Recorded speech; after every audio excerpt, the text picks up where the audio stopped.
The European Championships is fast approaching, and the question on everybody's lips is who is going to take home the trophy in Germany. Now, rather than answering that question and embarrassing myself by giving you inevitably incorrect predictions, I thought rather than doing that, I would do a little bit of research into each squad that is going to be appearing at the Euros. And in today's video, we're going to be talking about each team's player to watch. Now, this could be a player who is a breakout star at the tournament that you've never heard of before, or it could be an experienced Donny that is going to get his team through the hard times and is going to be the key reason why this team does as well as they do at the tournament. Let's get right into it. Let's kick off in Group A, and let's kick off with the host of the tournament, Germany. Now, this is a German squad that boasts incredible players throughout their squad. Now, they have a few deficiencies here and there, but for the most part, this is a very, very good Germany team. Many of the players, star players for the squad, are coming in off the back of very good endings to their seasons with their respective clubs. And Julian Nagelsmann, it feels like he has completely revolutionized the mentality of this Germany squad. Just over 2 years ago, the mentality in the Germany camp was completely negative. But now it feels like they're coming into this tournament with a bit of confidence. And you can see it in the performances of the players. I was initially looking at Bayern Munich prodigy Pavlovic, and I was looking at him as the player to watch for Germany. But I'm not really sure about whether he's going to get as much game time as we would expect. So I decided to go instead with Kai Havertz. You look at the way that Kai Havertz is being utilized by Mikel Arteta throughout the season as this false nine pressing forward. I think Nagelsmann is going to use him in a similar light. I think with people like Florian Wirtz and Jamal Musiala floating around him, Ilkay Gundogan as well, I feel like Kai Havertz is going to reap the benefits of a very, very talented Germany squad. And from a likely surprise pick for many of you, we move on to probably the biggest surprise pick of the entire video. And not just for a surprise pick for the video, but also for the Hungarian national team as well. Rossi's men arrive into this tournament off the back of great form. This is a team that went 2 years unbeaten prior to their loss against Ireland just over 2 months ago. And this is a very well-disciplined and well-drilled side that can give anybody a game. We saw how well they performed in the group of death in the last Euros. And I feel like, of course, we know the star quality of Dominik Szoboszlai. He's the captain, the main man. He's always going to be a threat to any opposition that Hungary play. But the person that I wanted to put down as the player to watch for Hungary is Barnabas Varga. Now, many of you might not have heard of him. He's a Ferencváros striker in the Hungarian league. And he scored over 20 goals as Ferencváros won another Hungarian First League title. And he was absolutely prolific throughout the season. It's a player who is not very young, 29 years of age as of now. He is looking like a late bloomer. And many people were shocked to see that Rossi would actually entrust him by calling him up to the Hungarian national team. But I think that his trust in the man is actually going to reap benefits because I feel like Hungary are very well set up defensively. But in the attacking phases, it seems like they might be a bit wasteful. But Varga throughout the season has shown that he is very clinical, no matter how many chances you give him. So I will not be surprised if he's somebody who does much better than many people expect. This is a team that absolutely has no striker. And of course, with the injury to Lyndon Dykes, I feel like Scotland are looking at a very, very, very bad tournament. But don't lose much hope, because I've picked John McGinn as the key player to watch. The best player in the team. I believe he is the captain of the team. And I feel like John McGinn is the perfect illustration of what the Scotland team is going to be. Hardworking, fighting till the end. He's going to leave everything out on that field in every game they play. And in a group like this, Scotland are going to need to put in a huge shift in every game they play. And John McGinn is going to do that. And to round off Group A for this Switzerland side, which is actually a pretty nifty team, this is a squad that we saw how good they are. They really can be in the last Euros, knocking out World Cup champions at the time, France. And we know Granit Xhaka is going to do what he does best. We know that Xherdan Shaqiri is going to bring that flair, that maverick trait to the squad. And I feel like the main thing that this Switzerland side is missing has always been a striker. Of course, Severovic has been a great, great servant to the national team. And that's why I've decided to pick him, Noah Okafor. He is the key man that I'm picking for Switzerland to watch out for in this tournament. This is his big moment. If he is to come into this tournament and show his level and show that he can be good, considering that this past season he was a real backup striker and didn't really score as many goals as he probably would have liked. But going into this new season, if he was to perform at this Euros, maybe AC Milan might not go out and buy a new striker to replace Olivier Giroud. Now we move on to the group of death, and we're going to start off with Croatia. And for Croatia, this is a Croatia team that I think this is probably going to be their last dance at a major tournament. We know how well this Croatia team plays. We know how good this Croatia team is. I watched them recently against Portugal, and Kovacic, Modric, Brozovic, these guys are still absolutely incredible. And midfield has never been a problem for Croatia. I think defense as well is definitely an area that they are very, very strong in with Vardio and Stanisic. Their fullback areas are incredible. But the main man that I picked for them to watch out for is Ante Budimir. And the reason I picked him is this is a striker who has done very well for a pretty average Osasuna side and also Eibar before them in La Liga, scoring 20 goals, 17 goals this past season. I feel like Ante Budimir is the final cherry on top of a cake that Croatia need. A team that creates so many very good chances, very patient on the ball. It's just about whether he can finish it. He's tall, he's strong, he makes good runs into the channels. If he actually takes the chances that he gets, we might see this Croatia team go much farther than people expect. Now, the most unfortunate team in the group is Albania. Now, Albania coming into this group as the major underdogs. Nobody's really expecting them to do anything in this group. And it's a major shame because this is a team that beat Czechia and Poland to first place in their qualifying group. They conceded only 4 goals, the tied third least in all of European qualifying. As a result, I decided to pick Atalanta captain and defender Jim City, a man who kept a clean sheet and was imperious in the Europa League final against Xabi Alonso's Leverkusen.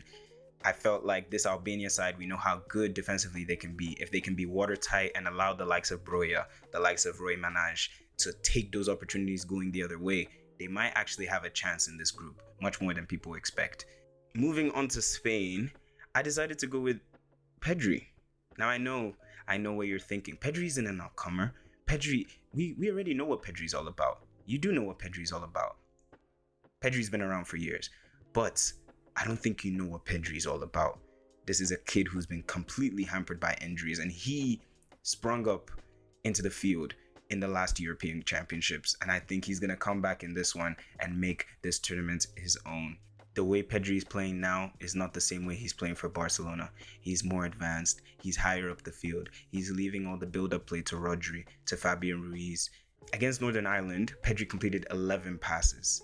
In 60 minutes, Pedri completed 11 passes. It's clear that De La Fuente has told him, leave the build-up play to Rodri, the best build-up midfielder in the world. Leave it to him. Get high. Get up the field. And just like that, you saw it reap the benefits because Pedri would go on to score 2 goals in the game. It's an actually interesting thing to see. I'd wonder how Hansi Flick might use that to his benefit at Barcelona next season with Pedri. It might be something to look out for. But as I said, this is not the same Pedri that you know. And lastly, we go on to Italia, the reigning European champions. And I'll be very frank with you guys, this Italy team is not great. It is not great. This Italy team does not have much home to write about. They have a very good defense, very good players in the defense with Bastoni and Di Lorenzo and De Marco. And you have a few good players in the midfield with Fagiolo and Barella and Jorginho. I was very surprised to see that Manuel Locatelli didn't make it into the squad, but as I said, I'm not a football manager. Spalletti makes the decisions.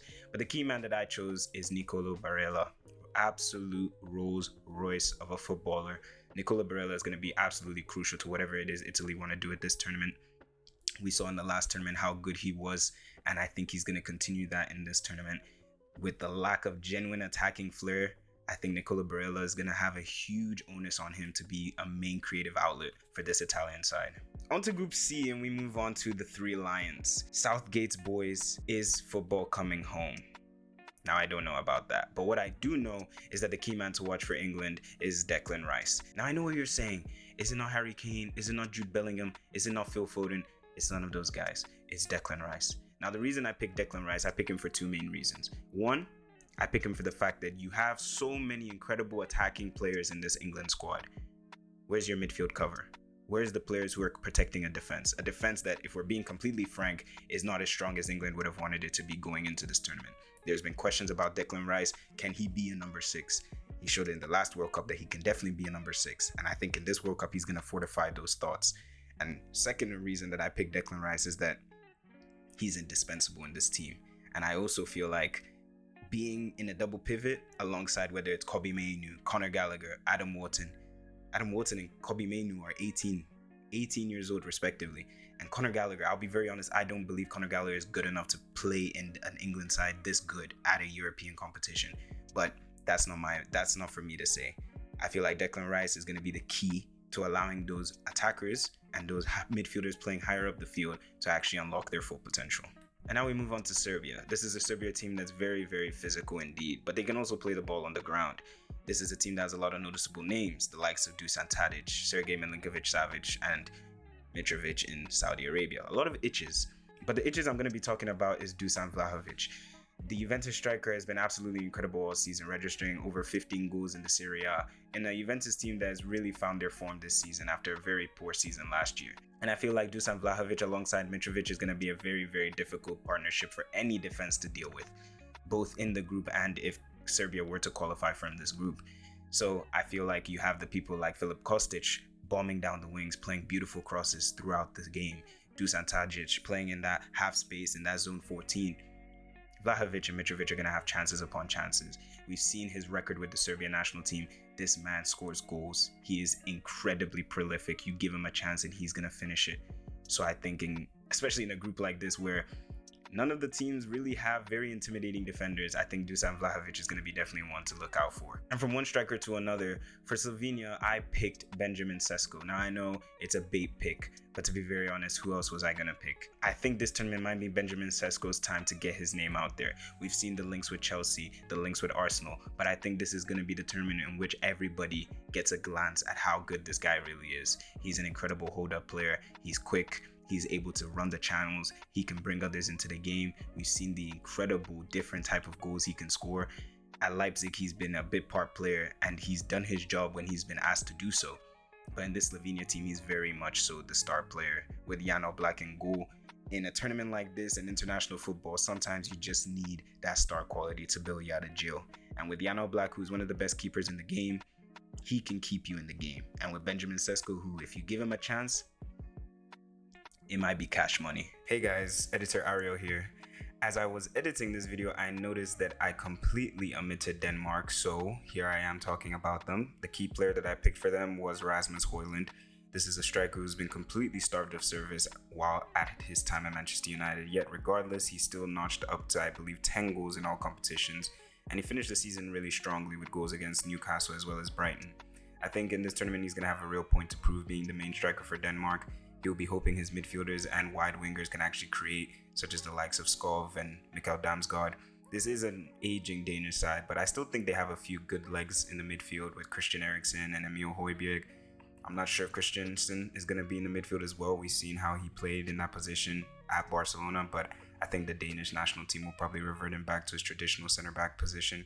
I think if he was to play in the midfield, though, he might give them a bit more control. But I think with the service that this team has, I don't think Rasmus Højlund is going to be isolated. Now, this one was an interesting one, with David Alaba currently out with a very, very bad injury that he sustained at Real Madrid. The obvious choice to go with was Bayern Munich's Konrad Laimer, who is coming off the back of a very, very good season with the German side. A player who's very good on the ball, very, very physical, very tenacious, and very good off the ball as well. But the man that I decided to go with is Christoph Baumgartner, the RB Leipzig midfielder who predominantly operates as a number 10 but can also play in the wings. He's very adept at getting into tight spaces and playing the ball at his feet.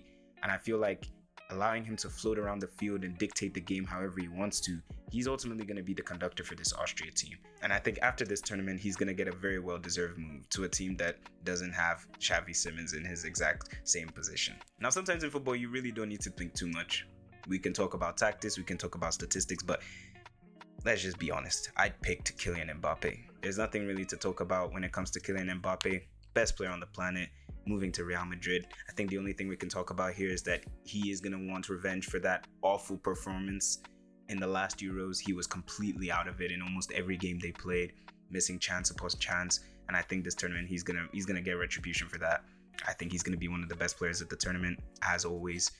But I was really close to picking Camavinga, but also Barcola. I wanted to pick Camavinga because I absolutely love Eduardo Camavinga. I don't really understand this idea that Adrien Rabiot fits the French tactics more than Eduardo Camavinga. Everything Eduardo Camavinga can do is better than what Adrien Rabiot can do, but as I said before, I am not the manager. I don't make the decisions. Bradley Barcola is absolutely incredible. He's been so good for PSG throughout the season. I've been impressed every single time I've watched him. So explosive, so dynamic, so quick, so direct. And by putting him on that left side, it would allow you to play someone like Kylian Mbappe up top in a position that, let's be frank, he's going to have to learn how to play at some point in his career. Especially with the departure of Olivier Giroud from the French national setup, Kylian Mbappe is going to need to learn the striker position even more.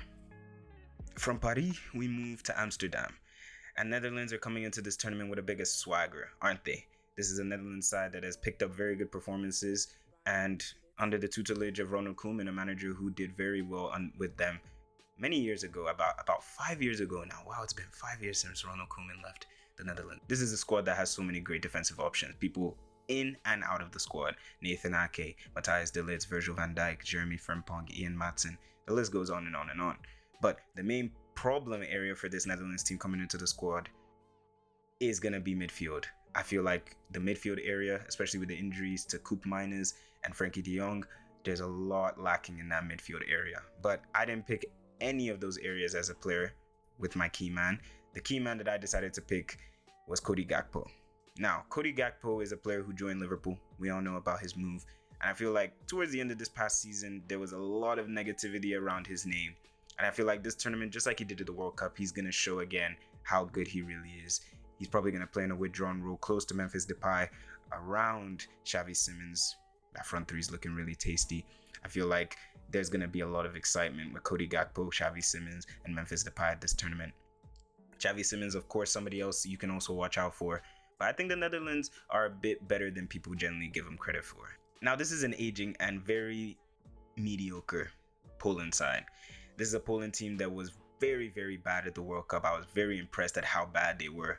And I feel like many of their main players are kind of just reaching that end point of their careers in which you kind of say, it's time to hang up the boots. You pair that with the fact that they don't have many great young players in the squad either to kind of galvanize those older experienced heads. And as a result of that, I picked a pretty well-known name in Piotr Zielinski. I believe that Piotr Zielinski is going to be key to Poland in this tournament in actually allowing Robert Lewandowski to do his job. Of course, Lewandowski has picked up an injury recently, which means he will miss the first game, and that's a huge blow to Poland. But in the subsequent games after that, Zielinski's creativity in the midfield is going to be crucial, allowing Lewandowski to adopt a higher place on the field and stay closer to the goal, rather than dropping deep continuously and having no impact on the game, which he continuously does for Barcelona. And onto the penultimate group, we start off with Belgium. Now, this is a Belgian team that's coming off the back of a golden generation, as it was described. Roberto Martinez has left, Eden Hazard has left, and Thibaut Courtois was not called up for some reason. But I feel like this Belgian team is actually better than many people are giving them credit for. Now, of course, their defensive areas are absolutely horrific, but in the midfield and the attack, they've got a few good, decent players. And in the attack is where I picked my key man in Johan Bakayoko, the PSV man who was absolutely electric throughout the season. Very similar build and very similar play style to Jeremy Doku. He was a key cog in PSV winning their Eredivisie title with over 90 points, registering only one defeat throughout the season. I think with his crafty feet on the other side, in which you have Jeremy Doku doing the exact same thing on the other side, I think Johan Bakayoko is going to shoot his stocks up this summer, especially considering the fact that not many people really pay attention to the Dutch league. I think this is going to be a tournament in which he really sends his name out to the stratosphere. Key man for Slovakia is going to be Stanislav Lobotka. Now, this is a Slovakia team that lacks a lot of quality in a lot of areas. They have a very good midfielder in Lobotka and a world-class, borderline world-class defender in Milan Skriniar. Now, of course, he has a very big task on his hands. He's usually known for controlling the tempo of the game and just keeping the game ticking on. That CDM that just is always there for you. I like to call him your 100-touch man.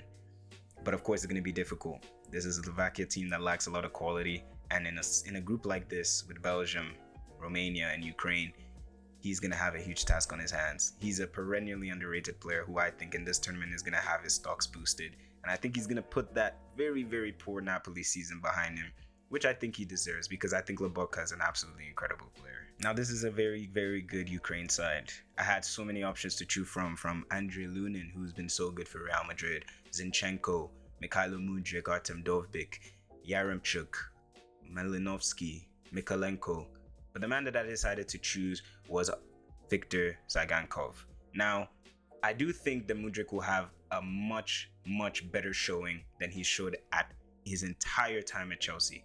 But I decided to go with Zygankov, mainly for the fact that I don't think his name is really out there. I feel like Zygankov this season at Girona, this is a man who had to leave his home country due to the war and join Girona temporarily. But because his performances were so supreme, they bought him on a permanent. And he then joined Girona, and this past season, he was a key cog in a Girona side that finished third in La Liga. He registered over 15 goals and assists in La Liga and was one of the best players, registering incredible performances against Barcelona, Atletico Madrid, and Real Madrid. This is a player who I think, alongside Artem Dovbyk, is two of Ukraine's biggest threats to the opposition. This Ukraine team is actually very good. A lot of you who may not be looking at them, they're very good. They look like a very, very well drilled and very, very well set up team. And I think they might go a lot farther than many people give them credit for. Underestimate Romania at your own peril. They haven't been great in recent months, that's for sure. But this is an incredible team. This is a team that finished above Switzerland, unbeaten in European qualifiers. A Switzerland side that many people are touting to get through their own group, which is arguably stronger than this group that Romania are in themselves. This Romania side, they don't concede a lot of goals and they score a good chunk as well. As a result, I was considering picking Dragusin, the Tottenham defender, because I felt like his key performances would be very crucial to Romania keeping as many clean sheets as they can and as a result progressing to the next round. But instead, I decided to pick Denis Mann, a player who you guys might not be familiar with. He is a Parma midfielder who registered over 15 goals and assists in all competitions. This is a guy who was key in Parma getting promoted back to the Serie A. And this may seem like, oh, it's the Serie B, who really cares? The Serie B and the Euros, there's a huge disparity between them. But when you're coming into an international tournament with this sort of level, with this sort of form, with this sort of confidence, it doesn't really matter what level you play at, as long as you keep your head down and actually perform the same way you've been performing. And I feel like Denis Mann might actually perform much better than people expect him to. I wouldn't be surprised if he's one of the unspoken heroes at this tournament. We'll just put it that way. And I think if he's actually given an opportunity, because it doesn't seem like he's a key set in stone player in the squad, in the starting 11 at least, I think he might surprise people. And on to the last group, we start off with Turkey. And this was a pretty straightforward one. If Turkey fans are this hyped about you as a player, you've got something going. Arda Güler, he's the key man that you need to watch out for. His first season in Real Madrid didn't pan out as well as he probably would have expected, with terrible injuries at the start and the middle of the season. But this is a guy who still ended up with 6 goals in La Liga at the end of the season. And I feel like you see how good his close control is, how incredible and mature his decision making is. He's got a good shot on him as well. He looks like he has his mentality down to the ground. I think this guy is going to be key for Turkey. As I said for Denis Mann, if this guy actually gets an opportunity, because it seems like he's kind of in and around the starting 11, it doesn't seem like his number 10 role is set in stone. If he gets an opportunity, I think this kid is going to be incredible at the tournament. And I think he's going to fortify why Real Madrid paid so much for him. And it's going to show once again that Real Madrid have another superstar on their hands. Now, coming on to Portugal, this is a Portugal side that has so many good players. Rafael Leao, Joao Felix, Cristiano Ronaldo, Bernardo Silva, Bruno Fernandes, Joao. We could be here forever. But rather than all those superstars, I decided to go with Vitinha, because I've seen this man play at the Champions League level. I've seen this man play for Portugal. And in a side that has so many great attacking talents, you need that person who just controls, that person who's composed, that person who keeps the game ticking, that person who plays the ball to the person who gets the assist, if you get what I mean. Bruno Fernandes, we all know the gung-ho mentality he has, constantly trying to do something. Vitinha is going to be there to calm him down and say, amigo, relax. We're going to play football. Very similar to Bernardo Silva in build, very similar to him in play style. I think, of course, with Bernardo being more advanced in the field, I think Vitinha is going to be just what Portugal need to keep that composure in the middle of the park. Now, Czechia shocked everybody, myself included, at the last Euros, as they made it all the way to the quarterfinals, as star striker Patrik Schick was the Golden Boot winner and stole the show completely. This time around, I think it's going to be Adam Plozek of Bayer Leverkusen, who has been a bit part player at the German side this season. But in that time that he has played, he has shown his quality. He's a player who can operate in many different positions on the field. He can play as a striker, he can play as a second striker, he can play as an attacking midfielder, or even on the wings. And I feel like that versatility is going to be used throughout the tournament. And if you can get him and Patrik Schick relatively close to each other, you might see a lot of sparks in this tournament. I'm not saying he's going to score a lot of goals or get a bunch of assists, but I think he's going to show a few glimmers of quality that might get people looking towards his way. And last, we finish with Euro debutants, Georgia. Now, I'll be very honest with you guys. I don't know anything about this team. This is a huge cop-out. I'm very sorry. I went with Kvicha Kvaratskhelia. the main man to watch, the main reason why Georgia are even at this tournament. I believe that Kvicha is the only way in which Georgia will get anywhere in this tournament. This is a team that needs to be good defensively, and they need to hope that Kvicha can produce some sort of magic going the other way. I thoroughly expect every game Georgia to play, Kvicha will have at least 3 defenders on him, considering the fact that they probably don't expect any other player to do anything of note to hurt them. And as a result, I don't think Kvicha will have a huge impact in this tournament, but at the same time, you never know. We've seen big players turn up for small countries many times before, and we've seen crazier things happen at the Euros. Now, of course, you guys need to let me know down in the comments who you think are the players that we need to watch for each team. You can put the name, dash, and then the name of the player that you think. If you agree with the players I put, if you disagree with the players I put it down in the comments section. But as always, thank you guys so much for tuning in. Make sure you like, subscribe, share my content with anybody you think would be interested in the videos I make. And as always, it's au revoir from me, and take care of yourselves.